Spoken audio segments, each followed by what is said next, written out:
Ending nung pandemic hanggang ngayon mabenta pa rin dahil biglaan ako nag-crave gagawa tayo ng marami para stock na rin.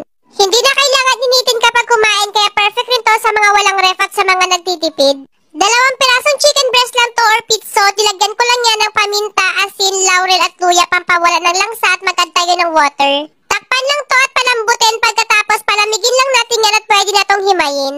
Itong balat tinatanggal ko to dahil hindi ko yan sinasama sa paggawa ng chicken pastel. Hindi na nga ako nag-gloves dahil kami lang din naman yung kakait ganito nga karami yung 2 pirasong chicken breast. Nagpalit na rin ako dito ng saktong dami na mantika tapos isgisa natin dito yung bawang sibuyas at siling labuyo. Yung sili optional lang to kung maanghang yung gusto mo pwede mong lagyan pero kung ayaw mo na maanghang pwede mong tanggalin yan. Niluto ko muna ng saglit yung sili, garlic at onion saka ko naman nilagay yung chicken breast na hinimay. Nag-add pa nga ako dito ng kaunti pang mantika dahil medyo marami nga pala itong chicken breast na 2 piraso.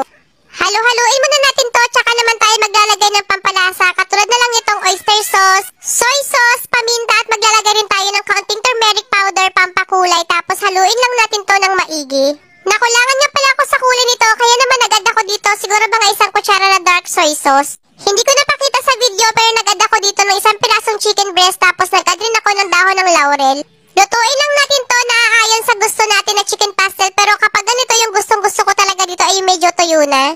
Para naman tumagal yung chef life nito, naglalagay ako dito ng suka tapos wag mo munang haluin, simmer mo muna ng ilang minuto. At ayan, gano'n lang kadali luto na ang ating napakasarap na chicken pastel na talaga namang masisira yung diet mo dito. O diba napakabilis ng lutuin, kaya naman habang mura pa yung mga bilihin, subukan mo na rin gumawa nito at i-stock mo na.